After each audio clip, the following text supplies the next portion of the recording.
الحمد لله نحمده ونستعينه ونستغفره ونعوذ بالله من شرور أنفسنا ومن سيئات أعمالنا من يهده الله فلا مضل له ومن يضلل فلا هادي له وأشهد أن لا إله إلا الله وحده لا شريك له وأشهد أن محمدا عبده ورسوله أما بعد فإن خير الحديث كتاب الله وخير الهدي هدي محمد صلى الله عليه وسلم وشر الأمور محدثاتها وكل محدثة بدعة وكل بدعة ضلالة وكل ضلالة في النار فقد قال الله تبارك وتعالى في محكم تنزيله بعد أعوذ بالله السميع العليم من الشيطان الرجيم بسم الله الرحمن الرحيم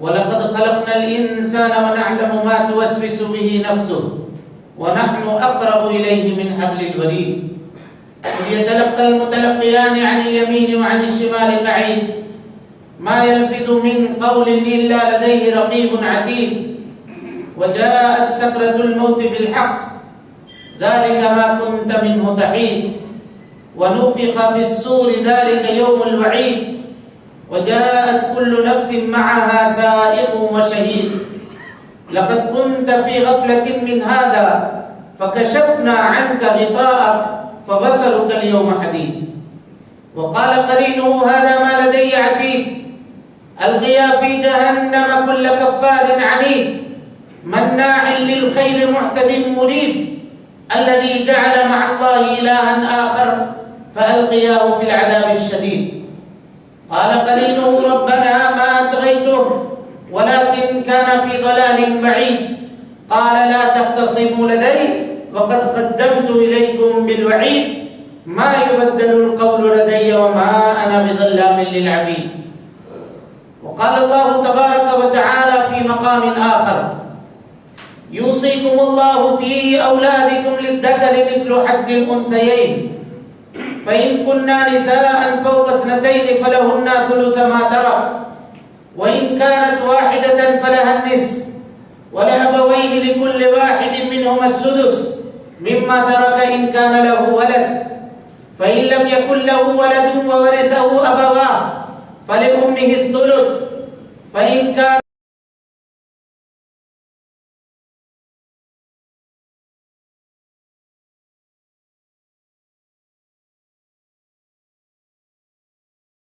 أو كما قال الله تبارك وتعالى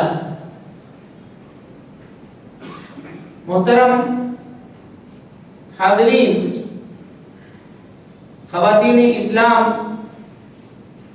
ہر قسم کی تعریف حمد و ثنا کبریائی پاکیزگی اور بڑائی تمام مخلوقات کی بندگی کا اکیلا مستحق اللہ رب العالمین کے لیے لائق و سزاوار ہے وہی پروردگار عالم ہے اسی نے ہمیں آپ کو اور ساری کائنات کو تخلیق بخشی ہے اللہ رب العالمین کی بادشاہت سے دنیا کا کوئی کونا بھی الگ نہیں اللہ رب العالمین اکیلا ہے اور تنہا پوری دنیا کی نگرانی ہر آن ہر لمحہ اور ہر گھڑی فرما رہا ہے اللہ رب العالمین کا احسان عظیم ہے کہ اس نے ہمیں اور آپ کو مسلمان بنایا اسلام جیسی عظیم دولت سے مالا مال فرمایا اللہ رب العالمین نے اپنے پیغام کو اپنی تعلیم کو ساری انسانیت کے لیے عام فرمایا ہے اور اس کام کو پائے تکمیل تک پہنچانے کے لیے ہر دور میں انبیاء کرام کو دنیا کے اندر بھیجنے کا سلسلہ بھی جاری فرمایا تھا آخری نبی آخری پیغام لے کر آخری قانون اور آخری شریعت لے کر اس دنیا کے اندر تشریف لائے اور اس آخری نبی نے جس طرح سے اللہ رب العالمین کے دیے ہوئے آخری پیغام کو پایا تھا ہو بہو ویسا ہی بغیر کسی کمی اور بیشی کے انسانیت کے سامنے پیش فرما دیا اور اس سے بھی آگے بڑھ کر کے آپ صلی اللہ علیہ وسلم نے اپنی نبوت کی 23 سالہ زندگی میں رات اور دن کی گھڑیوں کے اندر اللہ رب العالمین کے دیے ہوئے آخری پیغام کو عملی طور پر برت کر سارے جہان والوں کے لیے قیامت تک کے لیے بطور نمونہ چھوڑ دیا۔ درود و سلام ہو اشرف المخلوقات میں سب سے افضل، قیامت کے دن کے سردار جناب محمد رسول اللہ صلی اللہ علیہ وسلم پر۔ اللہم صلی علی محمد وعلی آل محمد کما صلیت علی ابراہیم وعلی آل ابراہیم انک حمید مجید۔ اللہم بارک علی محمد وعلی آل محمد کما بارکت علی ابراہیم وعلی آل ابراہیم انک حمید مجید۔ محترم حاضرین گرامی، خواتین اسلام، خطبہ مسنونہ کے بعد قرآن مجید سورہ نساء کی آیت نمبر 11 ہم نے آپ کے سامنے تلاوت کی ہے۔ آیت نمبر 11 اور 12 اور اسی طریقے سے سورہ نساء کی آیت نمبر 176 176، یہ 3 آیتیں اور 2 احادیث رسول صلی اللہ علیہ وسلم، یہ پورا کا پورا ایک مکمل علم کے اوپر دلالت کرنے والی آیتیں ہیں، اور وہ علم ہے علم میراث۔ اگر پورے دنیا کے علم کو 2 حصوں میں تقسیم کیا جائے تو علم کا ایک حصہ جو انسان کی زندگی میں کام آتا ہے وہ ہے، اور دوسرا حصہ جس کا نفاذ یا جس کا امپلیمنٹ انسان کے مرنے کے بعد ہوتا ہے وہ ہے یہ علم میراث، وراثت کا مسئلہ۔ اور یہ مسئلہ اتنا اہم ہے کہ اللہ کے نبی جناب محمد رسول اللہ صلی اللہ علیہ وسلم نے فرمایا کہ روئے زمین سے سب سے پہلے جس علم کو اٹھایا جائے گا وہ یہی علم ہے میراث کا علم۔ علماء نے توجیہ بیان کی کیوں اٹھایا جائے گا پہلے، کہ اس لیے کہ لوگ اللہ رب العالمین کے فیصلے کے مطابق اپنے مال کو تقسیم کرنا چھوڑ دیں گے، نتیجہ یہ ہوگا کہ یہ علم بھلا دیا جائے گا۔ آج چاہے کوئی بھی آدمی ہو، اللہ رب العالمین کے شریعت کے مطابق تقسیم کیا گیا مال اگر اس کو کہا جائے کہ اس پیٹرن کے اوپر تقسیم کیجئے تو کہتا ہے نہیں، ایسا کرنے سے تو ہمیں نقصان ہوگا، ہمیں گھاٹا ہوگا۔ جبکہ اللہ رب العالمین نے، اب غور کیجئے گا، جتنے احکام قرآن مجید کے اندر موجود ہیں، جتنے بھی احکام ہیں، ان تمام احکام کو مجمل طور پہ بیان کیا، اب نبی صلی اللہ علیہ وسلم نے اس کی تفصیل بتا دی، سوائے 2 حکم کے۔ اب دونوں کا تعلق مال سے ہے، دونوں کا تعلق مال سے ہے۔ نماز کے بارے میں دیکھیں، اللہ تعالیٰ نے کہا قرآن مجید میں اقیموا الصلاۃ، نماز قائم کرو۔ کیسے نماز پڑھنا ہے، کس وقت پڑھنا ہے، دن بھر میں کتنے مرتبہ پڑھنا ہے، یہ جناب محمد رسول اللہ صلی اللہ علیہ وسلم نے پریکٹیکل کر کے اور حدیث کے اندر اس کو بیان فرما دیا۔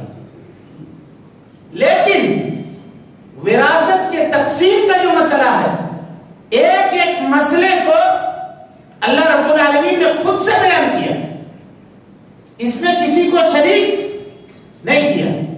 علامہ صالح فوزان حفظہ اللہ لکھتے ہیں کہ یہ وہ مسئلہ ہے کہ اگر دنیا کے کسی بھی تنظیم کو یا کسی بھی شخص کو اگر دیا جائے کہ تم اس مال کو تقسیم کر دو تو وہ کما ہم کو تقسیم نہیں کر سکتا ہے، کیونکہ انسان فطری طور پہ مال کا لالچی بنایا گیا ہے، وہ نہیں چاہتا ہے کہ کسی دوسرے کو فائدہ ہو۔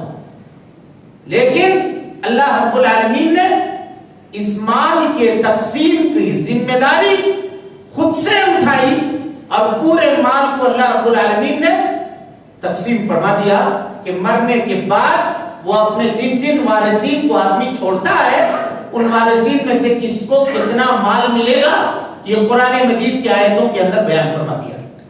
3 آیت ہے، بس 3 آیت، 11 یعنی سورہ نساء کی آیت نمبر 11، سورہ نساء کی آیت نمبر 12 اور سورہ نساء کی آیت نمبر 176 اور 2 حدیث، ایک حدیث جو متفق علیہ ہے، بخاری اور مسلم کی روایت ہے. حضرت عبداللہ بن عباس رضی اللہ تعالی عنہ راوی حدیث ہیں، کہتے ہیں کہ اللہ کے نبی صلی اللہ علیہ وسلم نے فرمایا الحق الفرائض باہلها. اللہ رب العالمین نے جن لوگوں کا حصہ قرآن مجید کے اندر مقرر کیا ہے ان کا حصہ ان کو دے دو.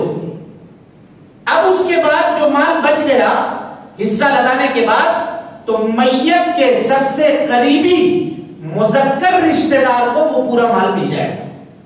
کیسے ملے گا وہ ابھی آگے چل کے آپ کے سامنے گفتگو بیان کی جائے گی، کس کو کتنا ملے گا اور کس طرح سے ملے گا. لیکن اس سے پہلے ایک اور بات کی وضاحت آپ کے سامنے میں کر دیتا ہوں، وہ یہ کہ اس عظیم موضوع کو خطبے میں ہم نے اٹھایا ضرور ہے، لیکن یہ موضوع دو حصے کے اوپر مشتمل ہے. دو حصے کے اوپر، یعنی وراثت کا علم، اس میں دو چیزوں کا پایا جانا ضروری ہے. ایک تو یہ کہ آدمی کو فقہ کا علم ہو، کس کو کتنا ملے گا یہ جاننا فقہ کا کام ہے، اور دوسری چیز حساب کا علم ہو، حساب کرنا جانتا ہو. تو جہاں تک حساب کا تعلق ہے، اگر منہ سے ہم بول کر کے آپ کو سمجھائیں تو ہم سمجھا نہیں سکتے ہیں. اس کے لیے بورڈ چاہیے اور وہاں پہ حساب بنایا جائے، دیکھنے والے دیکھیں، لکھنے والے لکھیں. لیکن جو لوگ پڑھے لکھے ہیں، جو حساب وغیرہ سے ان کا تعلق ہے، تو وہ بھی کچھ نہ کچھ کیچ کرنے کی کوشش کریں گے، کچھ نہ کچھ سمجھنے کی کوشش کریں گے. تو عام فائدے کے لیے ہم اس کی وضاحت آپ کے سامنے کر رہے ہیں. تو ایک حدیث جو بخاری اور مسلم کی ہے، حضرت عبداللہ بن عباس سے نبی صلی اللہ علیہ وسلم نے کہا کہ اہل فروض کو اللہ رب العالمین نے جن کا حق مقرر کیا ہے ان کا حق دے دو. اس کے بعد جو مال بچ جائے وہ مال میت کے سب سے قریبی مذکر رشتہ دار کو دے دو. مذکر مانے مرد رشتہ دار کو دے دو. اس کے بعد دوسری روایت جو حضرت مغیرہ ابن شعبہ اور حضرت محمد ابن مسلمہ رضی اللہ تعالی عنہ سے سنن کی روایت ہے، کہتے ہیں کہ اللہ کے نبی صلی اللہ علیہ وسلم نے ماں کی غیر موجودگی میں، یعنی ماں اگر نہیں ہے، دادی ہے، مرنے والا مرا، اس کی والدہ نہیں ہے، اس کی دادی ہے، تو ماں کی غیر موجودگی میں دادی کو 1/6 یعنی پورے مال کا 6واں حصہ اللہ رب العالمین نے یا اللہ کے نبی صلی اللہ علیہ وسلم نے دیا ہے دادی کو. یعنی اگر ماں انتقال کر گئی اور دادی زندہ ہے تو دادی کو ماں کی جگہ پر رکھا جائے گا. بالکل اسی طریقے سے کہ جیسے مسئلے کے اندر بیٹا نہیں ہے، پوتا پوتی ہے، پوتا اور پوتی ہے، بیٹا بیٹی کوئی نہیں ہے مسئلے میں، تو پھر پوتا پوتی کو آدمی کے بیٹا بیٹی کے مقام کے اوپر رکھ کر کے ترکے کو تقسیم کیا جاتا ہے. یہ سب تھیوری سمجھا رہا ہوں آپ کو، جب ہم پریکٹیکل کریں گے تو پھر مسائل آپ کے سامنے واضح ہوں گے. لیکن یہاں اور ایک بات کو سمجھیے، مرنے والا مرا، ایسا نہیں ہے کہ اس کے مال کو مرنے کے بعد فوراً آپ تقسیم کر دیجئے، نہیں. اس کے مال کے ساتھ کچھ حقوق ہیں، پہلے اس حقوق کی ادائیگی کرنی ہوگی. وہ حق کیا ہے دیکھیے. سب سے پہلا حق، مرنے والا مرا، اس نے مال چھوڑا، اس مال سے اس کے کفن اور دفن کا انتظام کیا جائے گا. یہ سب سے پہلا حق. جس طرح سے زندگی میں وہ اپنے مال کا سب سے زیادہ حقدار تھا، مرنے کے بعد بھی وہ اپنے مال کا سب سے زیادہ حقدار ہے. کفن اور دفن کا انتظام کیا جائے گا. مسئلے کو سمجھیے. ایک آدمی ہے، انتقال کر گیا، اب اس کے پاس کچھ بھی نہیں ہے، کفن دفن کرنے کا کچھ بھی نہیں. کون کرے گا؟ بیت المال اگر قائم ہے، یہ بیت المال کے قیام کے فائدوں میں سے ایک فائدہ ہے. اگر بیت المال قائم ہے تو بیت المال سے اتنا پیسہ نکال کر کے اس کے کفن کا، اس کے دفن کا انتظام کیا جائے گا. اور اگر بیت المال قائم نہیں ہے تو جو قریبی شخص جس کو پتا چلا کہ فلاں جگہ پر ہمارا ایک مسلمان بھائی ہے اور اس کے کفن اور دفن کی ضرورت ہے، تو اس کے اوپر ضروری ہے کہ وہ وہاں جائے اور جانے کے بعد اس کے کفن اور دفن کا انتظام کرے. اگر بستی میں، غور کیجیے گا، اگر بستی میں کوئی لاش ایسی پائی گئی جو کسی مسلمان کی تھی اور مسلمانوں میں سے کسی نے خبردار اس کی خبر گیری نہیں کی تو سارے کے سارے بستی والے گنہگار. اور اگر ایک آدمی نے اپنے طرف سے اپنے جیب سے پیسہ نکال کر کے ادا کر دیا تو سارے بستی والوں کے سر سے وہ ذمہ داری کو بوجھ اتر جائے گا. یہ دین ہے. کفن دفن کا اس کا انتظام کر دیا. اب آئیے دوسرے نمبر پہ. اب یہ دیکھا جائے گا کہ اس کے مال میں کچھ قرضہ تو نہیں ہے, کسی کا لین دین تو نہیں ہے. قرضے کی دو قسم ہے, لین دین کی دو قسم ہے. غور سے سنیے, سارے مسئلے کو دھیان میں بٹھائیے. لین دین کی دو قسم ہے. ایک تو مخلوق سے لین دین, کسی بندے سے قرضہ لیا ہے وہ, اور ایک اللہ کا لین دین. اللہ کا لین دین مطلب نظر مانا تھا, پورا نہیں کر سکا. زکات مال سے نہیں نکال سکا, اس سے پہلے ہی انتقال ہو گیا. اسی طریقے سے کوئی کفارہ تھا اس کے اوپر, کفارے کی ادائیگی تھی. اسی طریقے سے حج اس کے اوپر واجب تھا اور وہ حج نہیں کر سکا. بعض لوگ کہتے ہیں کہ اگر زندگی میں مال رہتے ہوئے اس نے حج نہیں کیا تو مرنے کے بعد علماء کے صحیح قول کے مطابق اس کے مال سے حج کرنا درست نہیں ہوگا, کیونکہ جب ہٹا کٹا تھا, جوان تھا, ٹھیک تھا, پیسے تھے, سب کچھ تھا, تو پھر کس بات کی انتظار کر رہا تھا؟ کیوں نہیں کیا جا کر کے حج کر کے کیوں نہیں آیا؟ جب حیثیت تھی تو گیا کیوں نہیں؟ مرنے کے بعد حج بدل دوسرے سے کروا رہے ہیں. پھر بھی بعض علماء کہتے ہیں کہ چلو اگر اس کے وارثین میں سے لوگ اتنا مال نکال دیتے ہیں کہ ہم اپنے ابا کے لیے حج کروا دیں گے یا کر دیں گے تو اللہ رب العالمین غفور الرحیم ہے, اس کا ثواب اس کو مل جائے گا. بہرحال اب یہاں پہ دو طرح کے قرض ہیں, ایک تو اللہ کا قرض, ایک بندوں کا قرض. تو دونوں قرضوں میں سے پہلے کس کا قرض ادا کیا جائے گا, اس سلسلے میں علماء کا اختلاف ہے. کچھ لوگ کہتے ہیں کہ نہیں, پہلے اللہ کا قرض ادا کرو, کیونکہ اللہ کے نبی جناب محمد رسول اللہ صلی اللہ علیہ وسلم نے فرمایا دین اللہ احق بالقضاء, اللہ رب العالمین کا قرض اس بات کا زیادہ مستحق ہے کہ اس کو ادا کیا جائے. اور بعض علماء یہ کہتے ہیں کہ نہیں, اللہ کے قرض کو مساہمت کے اوپر رکھو, یعنی اگر اللہ کا قرض ادا نہیں کرے گا تو اللہ تعالیٰ ہو سکتا ہے اس کو معاف بھی کر دے, لیکن اگر بندے کا قرض ادا نہیں کرے گا تو ہو سکتا ہے اس کی قبر پہ جا کے لاٹھی بھی مارے, 10 آدمی سے بولتا پھرے, لوگوں کے سامنے بیان کرتا پھرے کہ دیکھو مرنے والا مر گیا, میرا اتنا پیسہ لے کر کے تھا اور لے کر کے مر گیا. اس کے وارثین نے ادائیگی نہیں کی, زندگی بھر میں اس کو پوسے گا. لہذا کیا کرے, پہلے قرض داروں کو بلائے, کس کا کتنا قرض ہے, ثبوت ہے, ثبوت پیش کیا جائے. اور اسی لیے شریعت نے قرض لیتے وقت یا قرض دیتے وقت اس کو لکھنے کے کا حکم دیا ہے. لکھو, لکھ کر کے اپنے پاس ڈائری میں دستاویز بنا کر کے رکھو کس کا کتنا قرض ہے. اور یہ اتنا اہم مسئلہ ہے قرض کا معاملہ. اور کیجئے گا, جناب محمد رسول اللہ صلی اللہ علیہ وسلم جنازے میں پہنچے, ایک جنازے میں آپ سوال پوچھتے تھے, اے بھائی اس کے نام کسی کا قرضہ ہے کیا, کسی کا ادھار لیا ہوا ہے, باقی ہے پیسہ کسی کا؟ کوئی کہتا تھا ہاں اللہ کے رسول میرا باقی ہے. کہتے ہم نہیں نماز جنازہ پڑھیں گے, تو لوگ پڑھ لو, تو لوگ پڑھو, ہم نہیں پڑھیں گے نماز جنازہ.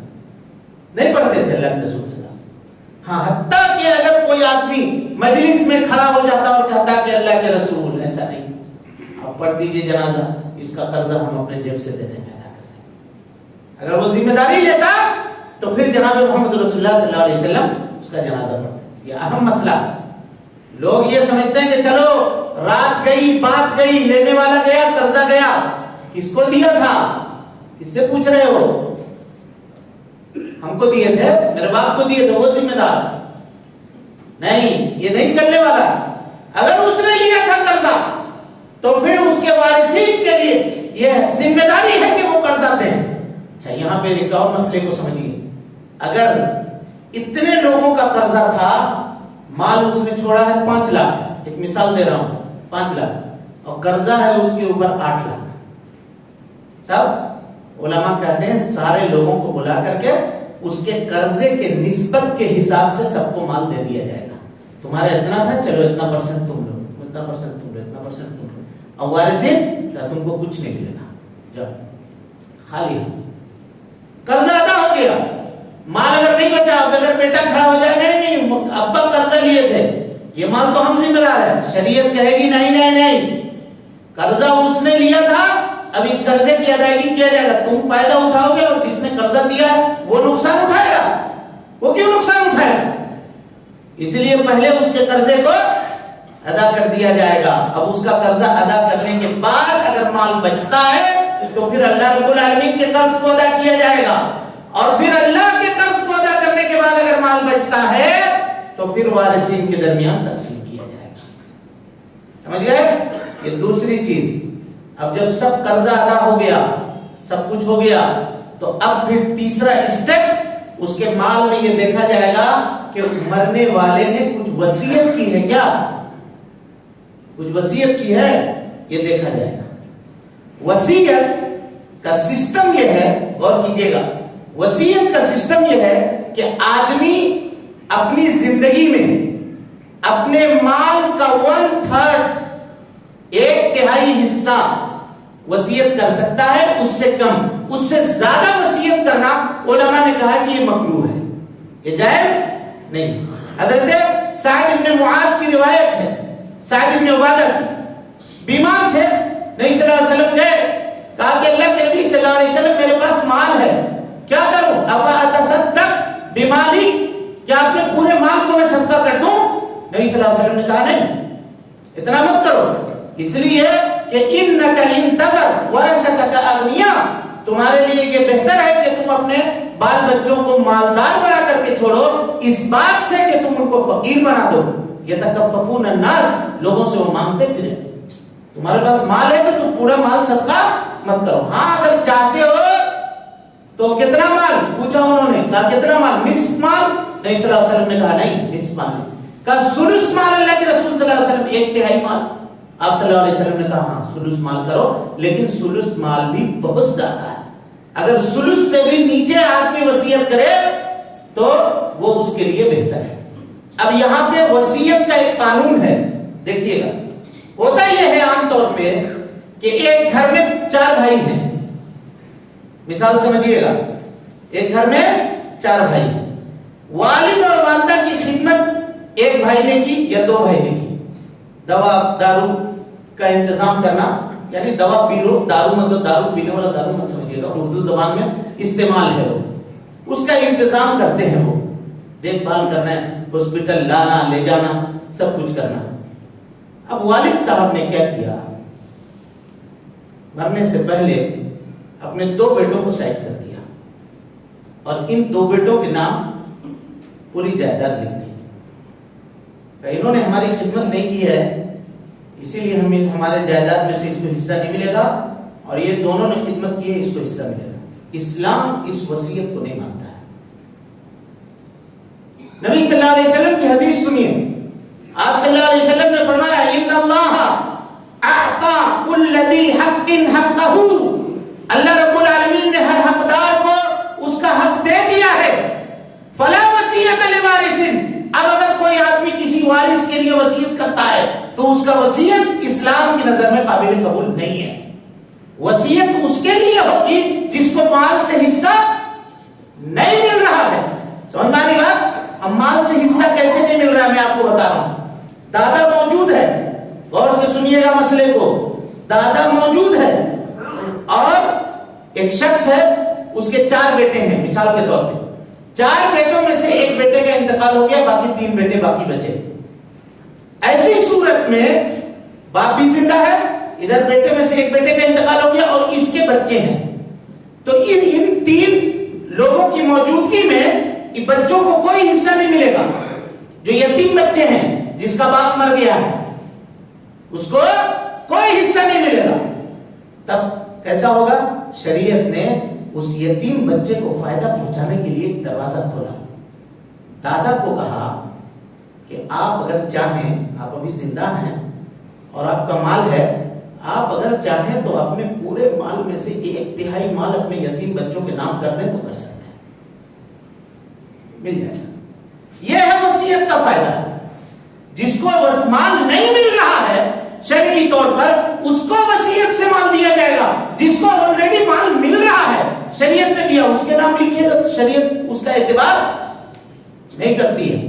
سمجھ میں آ رہی بات؟ شریعت اس کا اعتبار نہیں کرتی. اب چلیے وصیت ہو گیا, وصیت وغیرہ ہو جانے کے بعد اب پھر وارثین کو بلایا جائے گا.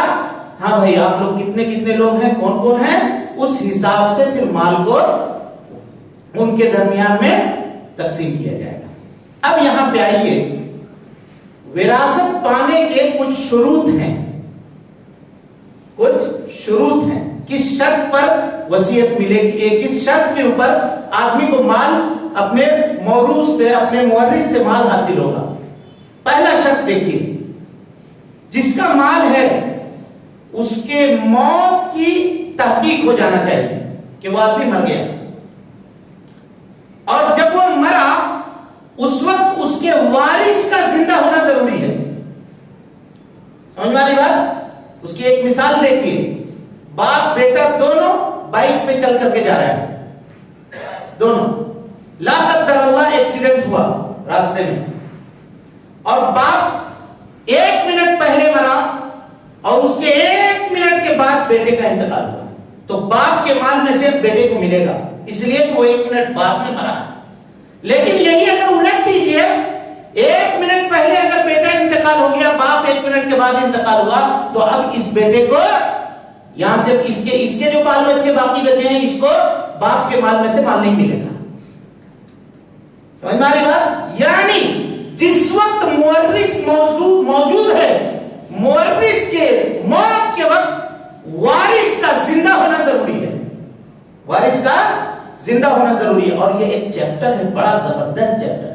جب آپ پڑھیے گا اس کو کہتے ہیں غرقہ. کشتی میں بیٹھ کر کے لوگ جا رہے تھے, سب کے سب ڈوب گئے. اب وہاں پہ یہ دیکھنا مشکل ہوتا ہے کہ ایک گھر کے پورے فیملی کے لوگ تھے, باپ پہلے مرا ہوگا کہ بیٹا پہلے مرا ہوگا کہ فلاں کون پہلے مرا ہوگا, یا گھر میں بیٹھے ہوئے ہیں چھت گر گئی اوپر سے. اب وہاں مسئلہ کھڑا ہوتا ہے کہ اب یہ طے کیا جائے کہ کس کی موت پہلے ہوئی ہوگی تاکہ اس حساب سے اس کو وراثت میں مال دیا جائے. اور یہ عجیب علم ہے, جب آپ اس کو پڑھیے گا تو آنکھیں حیران ہو جائیں گی کہ اللہ رب العالمین نے اور جناب محمد رسول اللہ صلی اللہ علیہ وسلم نے مال کے مسئلے میں کتنی احتیاط کا میرے بھائیوں معاملہ کیا ہے, کتنے احتیاط کا معاملہ کیا. ابھی تو موقع ملا تو ہم انشاءاللہ العزیز اس خطبے میں ان تمام پہلوؤں کو جہاں تک ہو سکے آسان کر کے آپ کے سامنے وضاحت کرنے کی ہم کوشش کریں گے. جتنا تک ہماری بساط ہوگی اور جتنا تک ہماری طاقت ہوگی ہم اس کی وضاحت کرنے کی کوشش کریں گے.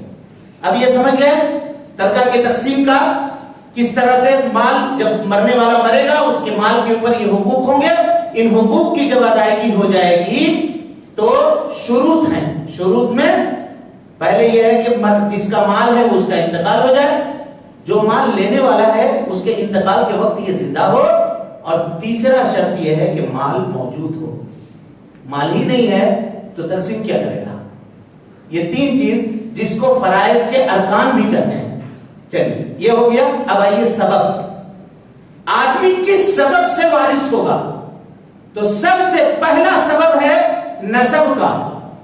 نسب کے ذریعے سے, یعنی باپ بیٹا بیٹی یہ سب نسب کے رشتہ دار ہوں گے, پہلی چیز. دوسری چیز نکاح, نکاح کے ذریعے سے, یعنی میاں بیوی کا اور بیوی شوہر کا رشتہ کس سے بنتا ہے, نکاح کے ذریعے ہی قائم ہوتا ہے نا, تو نکاح کے ذریعے. اور تیسرا سبب ہے وراثت پانے کا ولا, جو آج کے زمانے میں نہیں ہے. ولا کا مطلب یہ ہوتا ہے کہ کوئی غلام تھا, آپ نے اپنے جیب سے اس کو خرید کر کے آزاد کر دیا. عشاء کے بعد کے درس میں اس کی وضاحت میں پورے طور پہ آپ کے سامنے کر چکا ہوں, بخاری کے درس میں. ولا کہتے ہیں کہ اس کو خرید کر کے اس نے آزاد کر دیا. اب وہ غلام کا جو مال ہے, وہ مال اگر غلام مر گیا تو وہ پورا مال اس شخص کے پاس آئے گا جس نے اس کو آزاد کیا تھا. اس کو ولا کہتے ہیں. یہ 3 طریقہ ہے وراثت کے پانے کا. اچھا, کچھ ایسے اعمال ہیں جس کے کرنے کی وجہ سے آدمی کو وراثت سے روک دیا جائے گا, محروم کر دیا جائے گا. سب سے پہلی چیز اختلاف دین, یعنی وارث اور مورث کے دین کے اندر اختلاف ہو، باپ کافر ہو اور بیٹا مسلمان ہو، تو کافر مسلمان کا وارث نہیں ہو سکتا اور مسلمان کسی کافر کا وارث نہیں ہو سکتا ہے۔ یہ پہلی چیز، دین کے اندر اختلاف ہو دونوں کے۔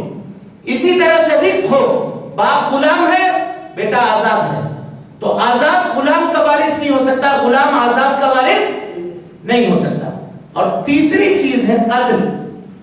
ایک آدمی کے والد زندہ ہے، نعوذ باللہ من ذالک، ایک مثال کے لیے بات بیان کر رہا ہوں، والد کے پاس مال ہے، اب بچہ کیا کر رہا ہے، بیٹا انتظار کر رہا ہے والد صاحب جائیں گے اور یہ مال مجھے ملے گا۔ انتظار کرتے کرتے ایک روز خیال آیا، اس نے والد کا گردن دبا دی، مار دیا تاکہ مال ہم کو پہلے ملے۔ شریعت نے یہ فیصلہ کیا کہ قاتل کو اس کے مال میں سے 1/54 بھی نہیں ملے گا، اس کو سزا جیل ہوگی یا قتل ہوگا وہ تو الگ معاملہ ہے، لیکن اس مال میں سے 1/54 ایک پیسہ ایک دھیلا بھی لے کر کے تم نہیں جا سکتے، نہیں ملے گا تم کو ایک مال۔ من استعجل الشیء بأوانه عوقب بحرمانه، جو کسی چیز کے پائے جانے سے پہلے اگر جلد بازی کرتا ہے تو وہ جس چیز کے پائے جانے کی کوشش کرتا ہے، اللہ رب العالمین نے اس کو محروم کر دیا کہ قاتل کو شریعت کے اندر وراثت میں کوئی بھی حصہ نہیں ملے گا۔ اب سورہ نساء کی جو آیت ہم نے پڑھی ہے اس کی شروعات آپ کے سامنے کر دیتے ہیں تاکہ خطبہ کنٹینیو رہے اور پھر آئندہ جمعہ میں ہم اس کی مزید وضاحت آپ کے سامنے کریں گے۔ سورہ نساء کی یہ جو آیتیں نازل ہوئی وراثت کے سلسلے میں، اس کی شان نزول کے تعلق سے 2 حدیثیں موجود ہیں۔ دونوں حدیثیں حضرت جابر بن عبداللہ رضی اللہ تعالیٰ عنہ سے ہیں، غور سے سنیے۔ حضرت جابر بن عبداللہ رضی اللہ تعالیٰ عنہ بیمار جب ہوئے تو اپنے گھر میں پڑے ہوئے تھے، بے ہوش تھے۔ اللہ کے نبی جناب محمد رسول اللہ صلی اللہ علیہ وسلم حضرت ابو بکر صدیق رضی اللہ تعالیٰ عنہ کو ساتھ لے کر کے پیدل چلتے ہوئے ان کے محلے میں پہنچے۔ دیکھا کہ حضرت جابر بستر کے اوپر بیمار ہے، بے ہوش پڑے ہوئے ہیں۔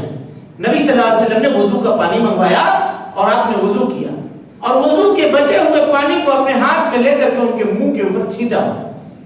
حضرت جابر کو ہوش آ گیا، کہا اللہ کے رسول صلی اللہ علیہ وسلم میرے پاس مال ہے، اس مال کا میں کیا کروں؟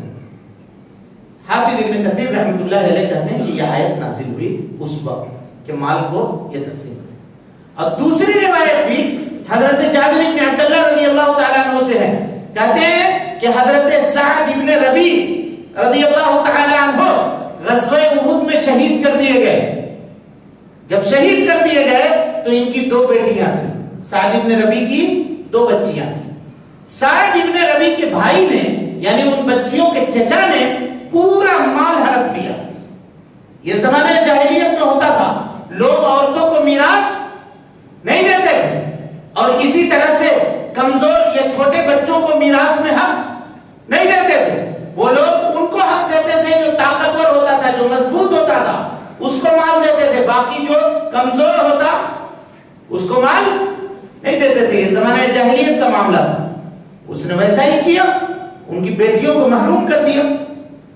ان کی اہلیہ حضرت سعد بن ربی کی اہلیہ اپنے دونوں بچیوں کا ہاتھ پکڑ کر کے دربار رسالت معاذ صلی اللہ علیہ وسلم میں لے کر کے حاضر ہوئی اور کہا کہ اللہ کے رسول صلی اللہ علیہ وسلم، یہ سعد بن ربی کی 2 بیٹیاں، اس کے والد غزوہ احد میں شہید کر دیے گئے، میں بیوہ ہوں اور یہ دونوں یتیم بچیاں۔ اس کے چچا نے اس کے والد کے کا سارا مال لے لیا ہے اور آپ کو معلوم ہے کہ ان 2 بچیوں کی شادی نہیں ہوگی جب تک میرے پاس مال نہیں۔ کیسے کروں گی؟ سروائیو کیسے کروں گی؟ کیسے زندگی گزاروں گی؟ اللہ کے نبی جناب محمد رسول اللہ صلی اللہ علیہ وسلم نے کہا ٹھہرو، اللہ رب العالمین فیصلہ کرے گا۔ آیت کریمہ نازل ہوئی، یوصیکم اللہ فی اولادکم للذکر مثل حظ الانثیین فإن كن نساء فوق اثنتین فلہن ثلث ما ترک۔ اللہ رب العالمین تم کو تمہارے اولاد کے بارے میں وصیت کرتا ہے۔ اللہ اکبر۔ حافظ ابن کثیر رحمۃ اللہ علیہ کہتے ہیں اولاد ہم لوگوں کی ہے اور وصیت کون کر رہا ہے؟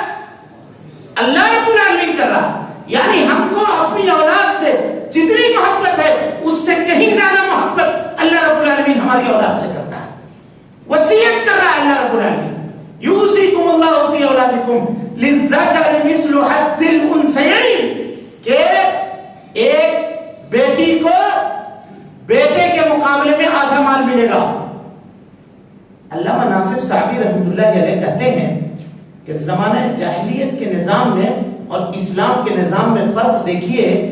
جہاں جاہلیت میں لوگ اپنی بیٹیوں کو محروم کر دیتے تھے، وہاں اسلام نے کیا کیا؟ بیٹی کو کیسا ہائی لائٹ کیا کہ اگر ایک آدمی ہے اور اس کی بہن ہے، جب تک وہ اپنے بہن کا حصہ نہیں جانے گا تب تک وہ اپنا حصہ نہیں جان سکتا ہے.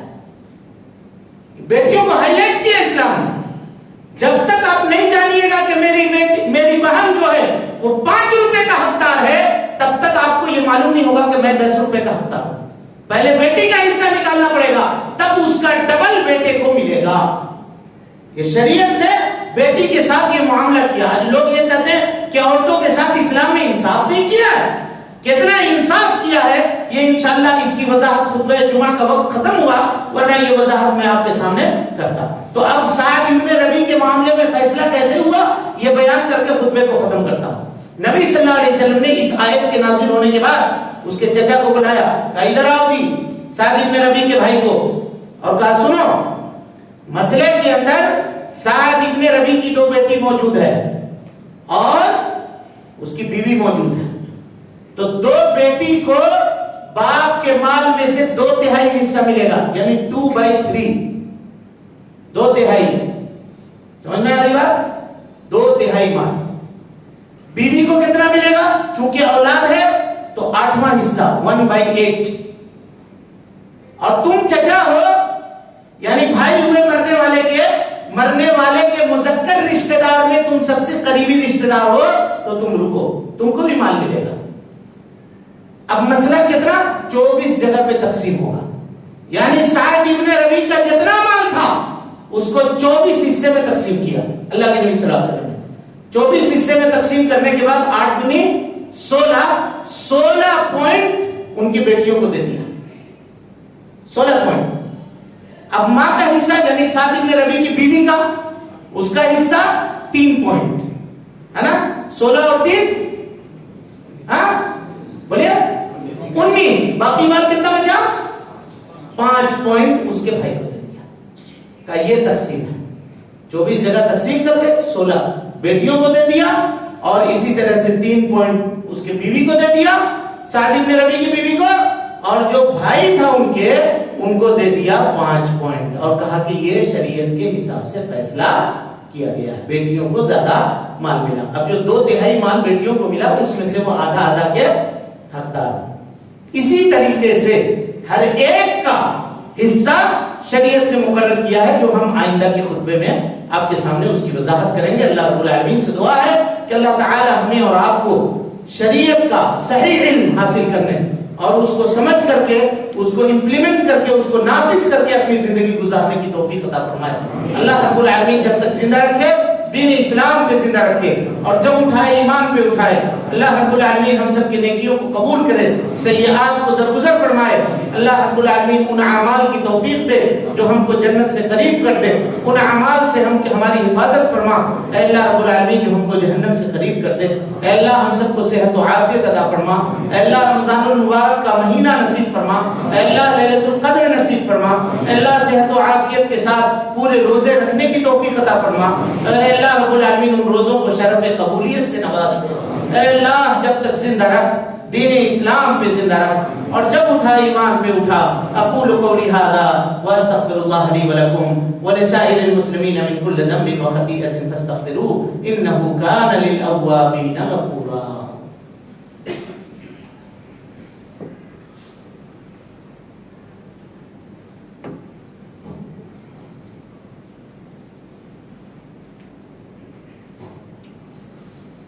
إن الحمد لله نحمده ونستعينه ونستغفره ونعوذ بالله من شرور أنفسنا ومن سيئات أعمالنا.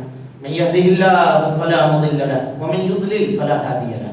وأشهد أن لا إله إلا الله وحده لا شريك له وأشهد أن محمدا عبده ورسوله. أما بعد فإن خير الحديث كتاب الله وخير الهدي هدي محمد صلى الله عليه وسلم وشر الأمور محدثاتها وكل محدثة بدعة وكل بدعة ضلالة وكل ضلالة في النار. فقد قال الله تبارك وتعالى في محكم تنزيله بعد أعوذ بالله السميع العليم من الشيطان الرجيم بسم الله الرحمن الرحيم إن الله وملائكته يصلون على النبي يا أيها الذين آمنوا صلوا عليه وسلموا تسليما اللهم صل على محمد وعلى آل محمد كما صليت على إبراهيم وعلى آل إبراهيم إنك حميد مجيد اللهم بارك على محمد وعلى آل محمد كما باركت على إبراهيم وعلى آل إبراهيم إنك حميد مجيد عباد الله رحمكم الله إن الله يأمر بالعدل والإحسان وإيتاء ذي القربى وينهى عن الفحشاء والمنكر والبغي يعظكم لعلكم تذكرون اذكروا الله يذكركم وادعوه يستجيب لكم ولذكر الله أكبر والله يعلم ما تصنعون